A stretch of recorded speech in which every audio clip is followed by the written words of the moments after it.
Alright guys, welcome to part 2 of lowering my Ram. Today we're still working on the rear suspension. We left off the shackles here were not tapped for the Zerk fittings. What I ended up doing was going out and getting an M6x1 Zerk fitting because I already had a metric tap set. But the ones that come with it, I'm fairly sure are, I think these are 1/8 inch NPT. I could be wrong though. Anyways, that's not important. Well, it is important, but not for me. So I got these tapped and bought the Zerk fittings. So next step is to go up in here. We're gonna bolt up our new shackle up in there, and then we're going to hang our our leaf spring, and our leaf spring is going to go under the axle. So I'll show you that when I get to it. Alright, so our axle is up in place. I just have these hand tight. You don't tighten this up until the suspension is all loaded on the ground. These are new bolts. I got them from O'Reilly's, so if you're looking for those, just look up leaf spring bolts on O'Reilly's. Make sure they're for your truck.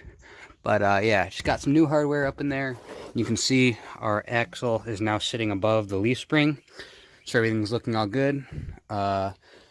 Next part is to start putting in our new hardware in between the axle and the leaf.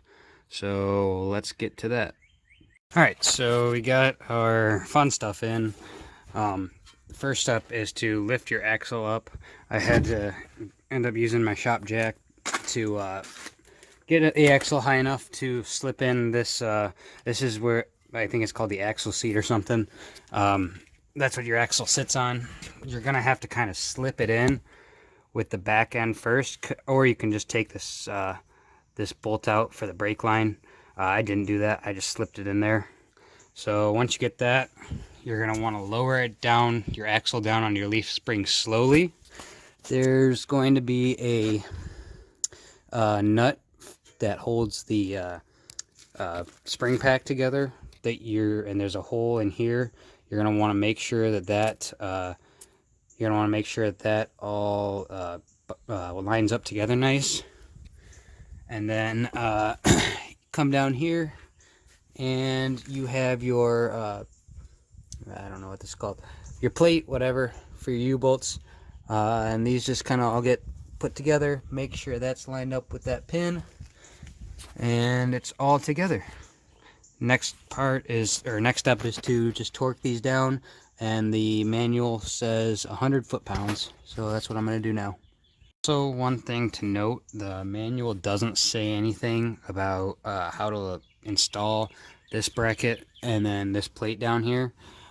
So I have it with this little hole facing the front of the truck, and if you come down here, I have the hole facing the front of the truck as well. So that seemed like how it went together. Like I said, there aren't any instructions on it, so everything looks right. So if anything changes, I will let you know. Alright, so there we go. It's all torqued down, looks good. Next step is going to be, actually we're going to install all this on that side. Just repeat all the steps that I just did. And then we're going to install the shocks. Install the bump stops, and then after that we'll set it on the ground and we'll tighten all of our suspension up. So I'm not gonna record that side because you already seen how to do it on this side, but I'll show you how to put shocks back in and then tighten up everything, and then we'll see how it looks. And by the way, these bolts right here were a 22 millimeter. So got the other side done. See, we're all good over there.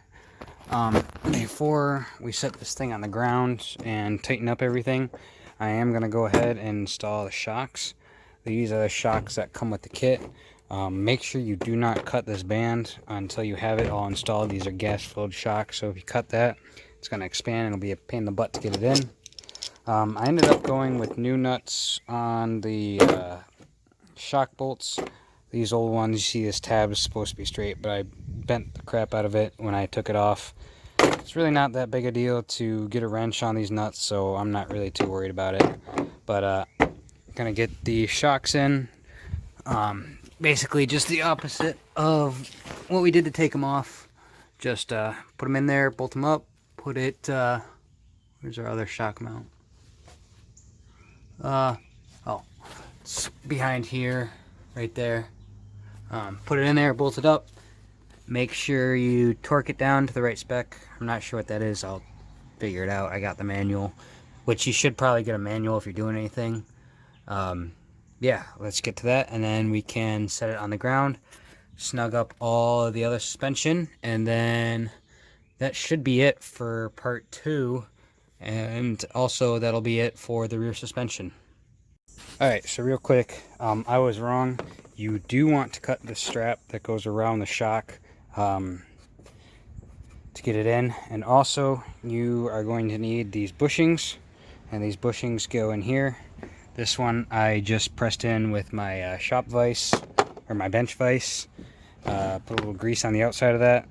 So if you have a press, I'd use that, but a bench vise works just fine. So make sure you get those in to these rubber bushings, put the inserts in before you put the shocks in.